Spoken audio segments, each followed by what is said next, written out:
Ayan po mga kalunan, magandang araw po. Uso na naman po ang halamang pakpaklawin. Napakagaling po nito. Dahil panahon na po na nila, meron na pong laman. Ayan po ang kanyang laman. Kukuha po din kayo nito mga kalunan. Yung laman nito, babalatan nyo po. Napakagaling po nito sa mga may bukol po. Ayan po. Napakagaling po nito mga kalunan sa mga may bukol. Ito po mga kalunan, yung binlag po natin una na pakpaklawin na binalatan po natin, meron pong gumawa at nagpasalamat. Yung pong kanyang goiter, yung may bukol sa liig, ito po yung kanyang ginawa. Kumukuha po siya ng laman nito at ginagadgad po.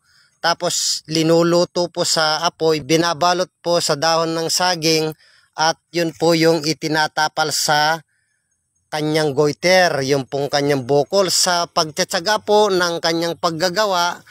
At kumukuha din po siya ng dahon at kanya pong iniinom sa loob po ng 1 buwan mga kalunan. Ayan, nagpasalamat po siya sa atin na gumaling po yung kanyang goiter, yung pamamaga ng goiter. Taga Mindanao po siya mga kalunan. Ayan, kaya salamat po sa mga ganitong halamang gamot na natutuklasan po ng ating mga ninuno at ibinahagi po sa atin. Kaya ngayon po, ibinabahagi ko naman din po sa inyo. Ayan. Ito po ay pakpaklawin. Ayan, panahon na po mga kalunan ng pakpaklawin. Sa mga may UTI po, bato sa kidney. Ayan, kuha lang po kayo ng dahon nito. 10 pirasong dahon. Ayan, 10. Pakukuluan nyo po yan sa 2 litrong tubig at yun po yung gagawin nyo pong tubig sa maghapon. Araw-araw po yun mga kalunan hanggang sa lumabas po yung bato sa kidney at sa mga may bukol. Ayan po.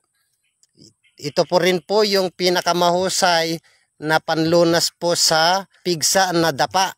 Ayan, tatapalan nyo po ng laman nito o kahit ano pang klasing bukol sa katawan, ito lang po yung mainam na pangtapal. Iihaw nyo muna po ito, gagadgarin. Babalatan po ang laman na ito at gagadgarin at ibabalot sa dahon ng saging at iihaw sa apoy. Ayun po yung gagamitin yung pangtapal.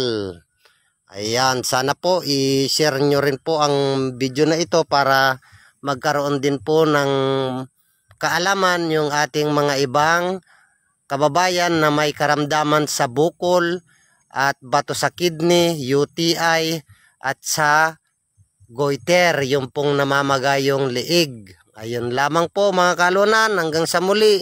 Maraming salamat po.